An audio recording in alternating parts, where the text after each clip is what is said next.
Chers jeunes, aujourd'hui, je m'adresse à vous avec le cœur lourd, mais rempli d'espoir. Nous traversons une période sombre et difficile, marquée par la guerre et l'agression. Cependant, c'est précisément dans ces moments de crise que notre vraie force et notre véritable caractère se révèlent. Vous êtes l'avenir de notre nation. Vous portez en vous les rêves, les aspirations et l'énergie pour construire un avenir meilleur. Ne laissez jamais la peur ou le désespoir vous détourner de votre mission sacrée.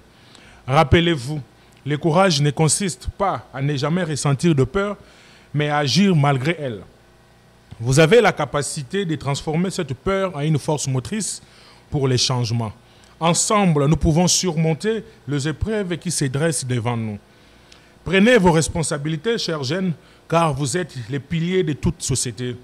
Et aujourd'hui, plus que jamais, notre pays a besoin de vous. Engagez-vous activement pour la paix, la justice et la reconstruction. Que ce soit par l'éducation, l'innovation ou le service communautaire, chaque contribution compte.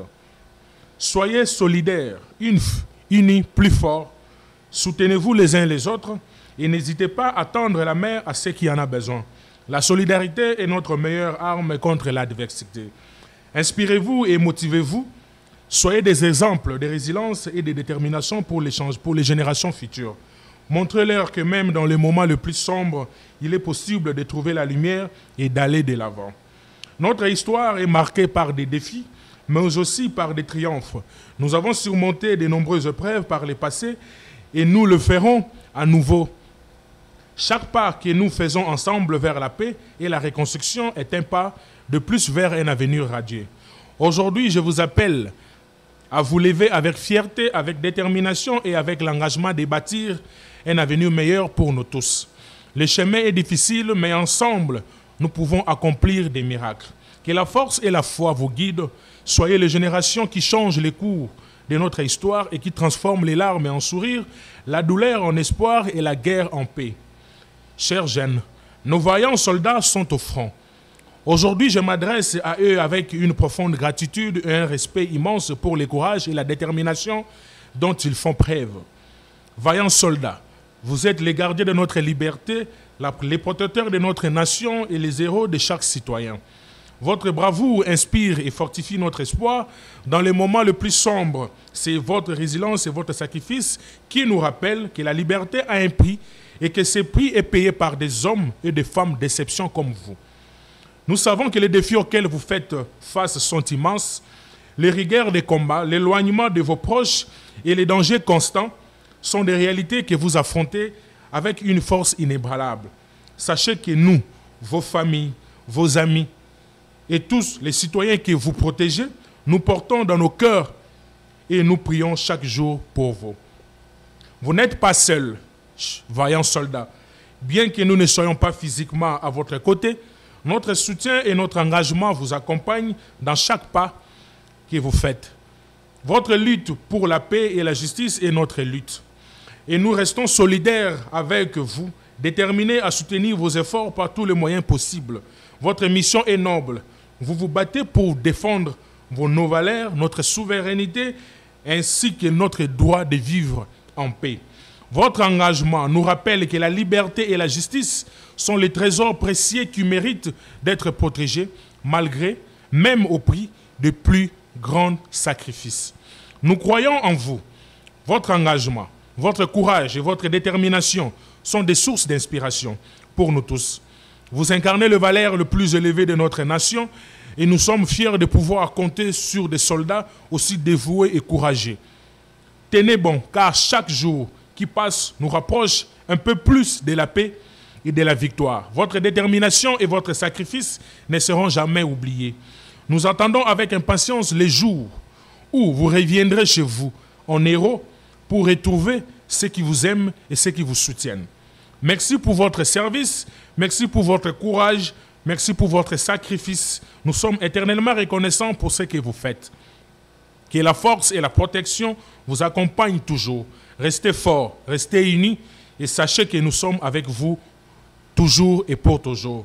Mes chers compatriotes, je me tiens devant vous avec un sentiment de profondes inquiétudes et de frustration face à la situation actuelle de notre pays. Nous sommes confrontés à une réalité alarmante. Notre gouvernement a échoué à maintenir la paix et la sécurité, de nos valeurs fondamentales par lesquelles nous avons tous lutté et nous méritons. Nous avons été témoins de l'incapacité et de l'incompétence de nos dirigeants à protéger nos citoyens. Les violences et les conflits se multiplient, laissant les familles dévastées et des communautés en ruine. Chaque jour, nous voyons des vies innocentes brisées par de l'insécurité et l'instabilité. Il est inacceptable que ceux qui sont censés nous protéger échouent à remplir leurs devoirs les plus sacrés. Nous ne pouvons plus tolérer l'inaction et l'incompétence. Il est temps de demander des comptes à ceux qui détiennent le pouvoir. Nous devons exiger des réponses, des actions concrètes pour mettre fin à cette spirale de violence. Nos dirigeants doivent comprendre que leur responsabilité est de servir le peuple et non de se complaire de l'inaction. Nous devons nous unir pour réclamer un changement. Il est de notre devoir en tant que citoyens de faire entendre nos voix et de lutter pour un avenir meilleur. Nous ne pouvons pas rester silencieux face à l'injustice, à l'inefficacité. Ensemble, nous pouvons faire pression pour des réformes et des mesures qui garantiront la sécurité et la paix pour tous. Nous avons besoin de dirigeants courageux et visionnaires, des dirigeants qui placent les intérêts du peuple au-dessus de leurs propres ambitions, des dirigeants qui sont prêts à prendre des décisions difficiles pour le bien de la nation. Nous devons encourager et soutenir ceux qui sont prêts à relever ces défis et à travailler sans relâche pour restaurer la paix et la sécurité. Il est temps de reconstruire notre nation. Nous devons nous engager à travailler ensemble pour surmonter les défis qui se détressent devant nous. La paix et la sécurité ne sont pas des luxes, mais des droits fondamentaux que chaque citoyen mérite. Nous devons nous battre pour ces droits avec détermination et persévérance. Mes chers compatriotes, ne perdons pas espoir. Ensemble, nous avons le pouvoir de changer les choses. Lèvons-nous et exigeons un gouvernement qui respecte ses obligations et qui œuvre véritablement pour le bien-être de tous. Notre avenir dépend de notre capacité et nous unir et à agir pour un changement positif. Que la force et la détermination nous guident dans cette lutte pour la justice et la paix. Congo pour tous, tous pour un Congo. J'ai dit et je vous remercie.